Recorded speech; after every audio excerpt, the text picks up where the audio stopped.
Magandang hapon, bayan. Isa na namang lindol ang namataan ngayong hapon sa Makati na may lakas na 6.0 magnitude na nagdulot ng malaking pinsala. Mar, anong sitwasyon ngayon sa lugar? Salamat, Agnieszka. Ako si Mar, na nag-uulat mula sa Makati City, na tinamaan ng lindol na may lakas ng 6.0 magnitude. Ayon sa mga nakakita, naramdaman ng lindol sa iba't ibang bahagi ng Maynila. Nakausap ko ang ilang residente na naglalarawan sa eksena bilang kaguluhan, na may gusaling umuuga at mga taong tumatakbo palabas ng mga gusali. Kasama ko ngayon si Jeb, isang residente na Makati na nakakita ng lindol. Jeb, pwede mo bang ilarawan ang iyong nakita at naramdaman ng lindol? Nakakatakot po siya tapos nakakatrauma kasi po yung panahon na yun nasa condo ko eh. Tapos naramdaman ko na lang po na umuuga bigla. Tumakbo po ako papalabas kasama po yung mga kapatid ko. Tapos ayun po, nagantay na lang po kami na huminto yung lindol. Salamat, Jeb. Nakausap ko rin si Jesseline, isang opisyal ng disaster response na sinabing nagmula ng rescue efforts. Ang aming mga team ay nasa lugar. Sumusuri ng pinsala at tumutugon sa mga tawag ng tulong. Inuuna namin ang search and rescue efforts at nagbibigay ng tulong sa mga naapektuhan. At yan ang flash news mula sa detalyadong balita. Ako si Agnieszka Marie Dihila, nag-uulat mula sa studio. At ako naman si Mar Joseph Tan mula sa pinangyarihan ng lindol. Magandang hapon, bayan.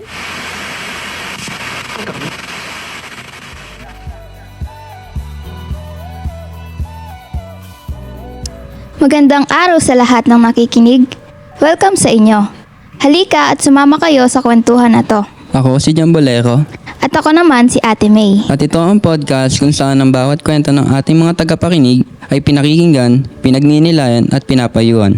Dito sa aming munting programa, bibigyan natin ng boses ang mga saloobin ng ilan nating kababayan, mga kwentong maaaring nasabi na o baka hanggang ngayon kinikimkim pa rin. At kung ikaw man ay nasaktan, umaasa o natutong magmahal, muli makaka-relate ka rito.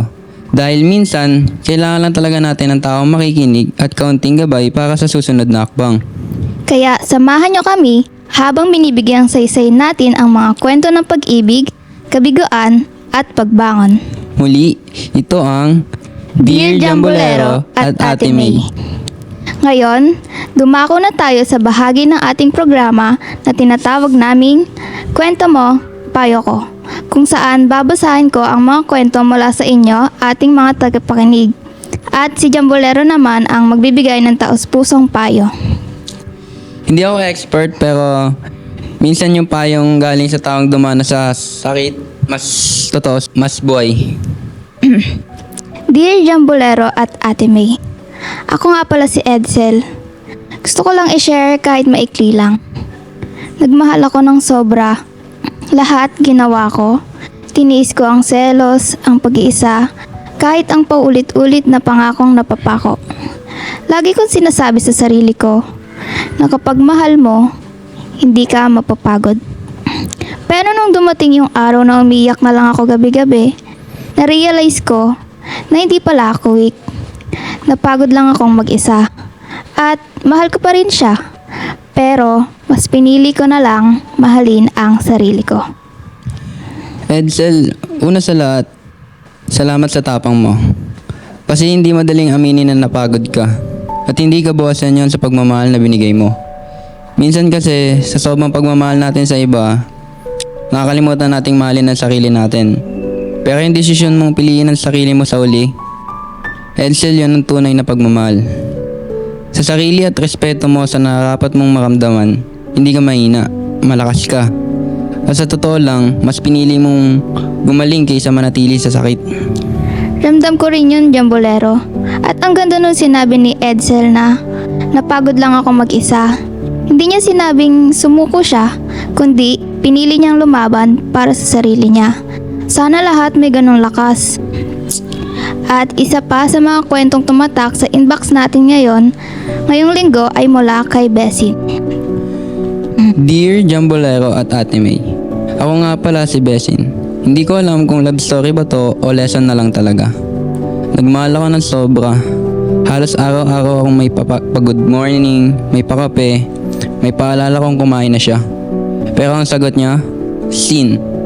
Minsan thank you, minsan wala. Pero ako, patuloy pa rin kasi sabi ko, baka hindi pa niya nakikita kung gaano ko siya kamahal. Hanggang sa dumating yung araw na may pinakilala siyang iba. Hindi ako. At doon ko na na-realize, pwede ka palang mahalin ng sobra pero hindi piliin. Besin bro, ang sakit. Alam mo yan, at sigurado ako maraming makaka-relate sa'yo. Sa panahon ngayon, madaling sabihin na kung hindi ka pinapansin, umalis ka na. Pero sa totoong buhay, mahirap yon. Lalo na kung galing sa puso mo ang ginagawa mo araw-araw. Pero ang lesson dito, hindi natin mapipilit ang taong hindi tayo nakikita sa paraan na gusto natin. Pero pwede mo siyang mahalin ng buong buo, pero hindi mo awa kung mamahalin ka rin niyang pabalik. At ang totoo niyan, Besin, hindi mo kasalanan na umasa. Kasi pag nagmahal tayo, natural lang na umasa. Pero darating yung araw na marirealize mong may taong kayang suklian lahat ng binigay mo. Hindi lang thank you, kundi pagmamahal din. Tama, kaya wag mo sayangin ang puso mo sa taong hindi ka kayang pagpahalagaan. Ang pagmamahal ay hindi lang effort, ito ay mutual na respeto at pagkilala. Ang daming aral ngayong episode, no? Kay Edsel, natutunan nating mahalin ang sarili sa tamang panahon. At kay Besin, na kahit gaano pa kamahal ang isang tao, hindi yun laging sapat para piliin ka. Pero mga kaibigan, sa bawat kwento ng sakit, may paiwatig din ng paghilom. At habang nakikinig kayo sa iba, baka makita nyo rin ang sarili nyo na hindi kayo nag-iisa sa laban. Kaya tuloy lang ang kwento, tuloy lang ang buhay. At kung may gusto rin kayong ibahagi sa amin, kwento, tanong, o kahit lihim lang, bukas ang inbox namin para sa inyo. Muli, ako si Jambolero. At ako si Ate May. At ito ang Dear Jambolero at Ate May.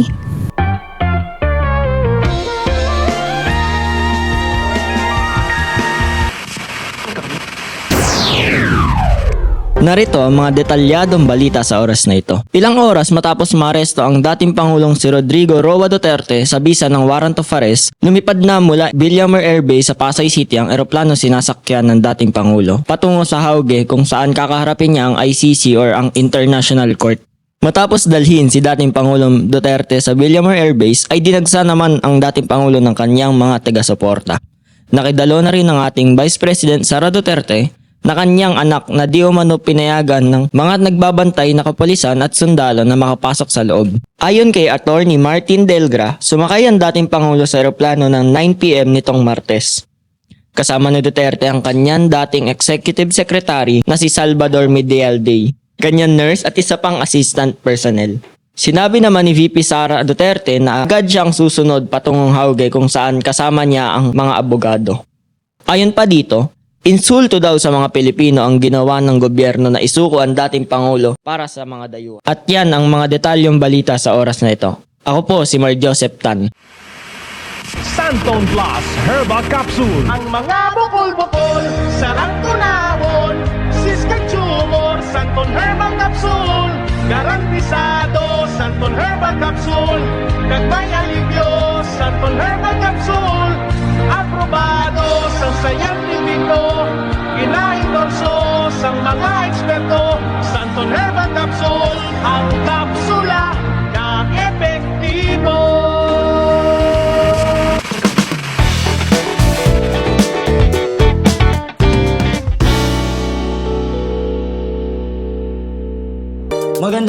Magandang umaga mga bossing. Narito na naman tayo ngayong araw upang magatid ng ligaya, kalungkutan at saya. Ako nga pala si Harvey Jeb, ang inyong pinaka-poging host at nandito tayo sa Jeb Talks. At ngayon, ating kilalanin ang ating guest. Okay? Magpakilala ka? Ako nga pala si Janet Silvi Brusola, isa akong social media influencer. Okay, bossing. Kamusta ang buhay-buhay? Ito, okay naman, masaya, kahit paano. Okay, bossing. So ngayon, pag-uusapan natin ang kwentong pag-ibig. May iniibig o may iniirog ka na ba? Sa ngayon, wala pa. Almost 3 years na kasi akong walang relationship eh. Oh, ano ba nangyari? Nagkakilala kami dahil dun sa pinsan niya. Kasi ang gusto ko talaga natin noon yung pinsan niya bago siya. Tapos ayun, nung time na yun, nireject din ako nung pinsan ng ni Ganda. Tapos nung time na yun, siya din yung sumalo sa akin. Siya yung sumalo ng mga panahong malungkot ako. Siya yung sumalo ng panahong naghihil ako, ganun. Parang siya na mismo yung lumapit. Siya nagsabi sa akin na sorry daw siya kasi ganun nga, nasaktan ako. Parang nireject kasi ako ng pinsan niya, diba? Parang siya na lang yung naging daan para makapag-heal ako, makapag-move on. Sige lang, tuloy. Tuloy mo lang. Then naging magkaibigan kami. Naglalaro na kami sa online games, naglalakad-lakad. Sa tinagal-tagal, ayun, unti-unting nahulog yung loob ko sa kanya. Then one time, umamin ako sa kanya nun. Then pinayagan naman niya ako manligaw sa kanya. Yan, mga ilang linggo, naging kami. Tapos ayun, naging kami, di ba? Mga unang araw, unang linggo, okay pa kami, sweet pa, ganyan. One time yun, pumunta yun sa bahay. Hindi siya nagsabi sa akin eh. Tapos, umakyat yun. Wala ako nun, nasa kwarto ako nun eh. Unang nakita niya nun si mama. Tapos, alam mo ba sabi niya sa mama ko, hinahanap niya ako. Tapos sabi niya, tapos tinanong na mama, syempre, sino daw siya. Tapos doon siya nagpakilalang girlfriend niya ako. Oh, tapang yan ah. Siya talaga nagpakilala sa sarili niya na girlfriend mo? Oo hindi ko rin alam. Gulat na gulat ako nun. Tapos, yun, doon nag-start na naging legal kami. Then, yun, legal na kami. Sa parent ko. Pero sa parent niya, hindi. Parang, alam mo yun na ayaw sa akin ng pamilya niya, ayaw sa akin ng mga kapatid niya. One time din nun, muntik pa akong pabugbog. Tas yung babae, si Ganda, pinaglaban niya ako. Ilang linggo din, ayun, natanggap ako ng mga magulang niya, mga kapatid niya. Tas yun na. Then nagtuloy-tuloy. Mabot kami ng 3 months. Pero before nun, mga sabi nating 2 months and a half, nagbago siya. Paano siya nagbago? Siyempre, di ba, medyo tumatagal na kami. Gusto niya, palaging yung buong oras ko nasa kanya. Gusto niya, palagi kami magkausap, palagi kami magka-video call, palagi kami magkasama. Yung tipong, wala na akong nagagawang oras para sa sarili ko. Paano kayo anong reason nung naghiwalay kayo ni girl? Naghiwalay kami. Napagod ako nun nung time na yun kasi yun nga, dun sa nagbago siya, lagi niya na lang pinagsisilosan yung mga nakausap ko, kahit kaibigan ko. So one time yun pre, kausap ko nun si ate, yung kapatid ko. Pinagsilosan niya, nakita niya kasi sa chat. Bale, hawak niya yung account ko nun. Tapos nagalit siya nun. Yung una, yun, pinalagpas ko sa kapatid ko. Kinat niya kasi yun, tapos nilait-lait niya. Siyempre sa side ko, masakit, di ba? Tinis ko yun, okay lang. Hinayaan ko lang, inintindi ko. Tapos nung pangalawa naman, yung pinsan ko naman na babae, nilait niya rin. Siyempre ako ito, nakakasakal kasi na, alam mo yung tipong palagi na lang siyang nagsiselos kahit wala namang dahilan. Mga ganong bagay. Siyempre ako napagod. Alam mo, yung ganyang same lang din sa akin, yan nangyari din sa akin before. Kasi nung way back 2021 ata, may naging GF din ako. Then 7 months or 8 months kami nun. Ang reason ba't kami nag-break kasi yung sa may relatives ko, relatives ko, may namatay. Then nag-post yung mama ko ng ganun. Then akala niya ako yung namatay. Then nag-comment siya nun sa post ng mama ko, condolence Harvey. Then nagalit yung mama ko, chinat siya na ba't ba't ginagawa mong patay yung anak ko? Tapos chinat niya si mama, then di ko alam parang minura niya si mama nun, then syempre kami pa nun. Sa side ko din, syempre ba't mumurahin niya, nanay ko yun, di ba? Kaya ang ginawa ko nun, kinonfront ko siya nun, video call, sabi ko sabi ko na ba't ganun yung behavior niya. Hindi niya man lang muna chinek o tinanong sa akin kung sino yung nag-comment na yan. Ay sino yung sumagot sa kanya dun sa Then ayun, Suppose. mga 1 week nun nag-break kami. Naipag-iwalay ako syempre kasi Ang toxic na ng relationship namin, mumurahin niya mama ko, di ba? Parang ang naging dahilan na turn off ka dahil minura niya yung nanay mo. Oo, lahat naman ng tao matuturn up sa ganun. Bakit ikaw, mag-i-stay ka pa ba sa ganun?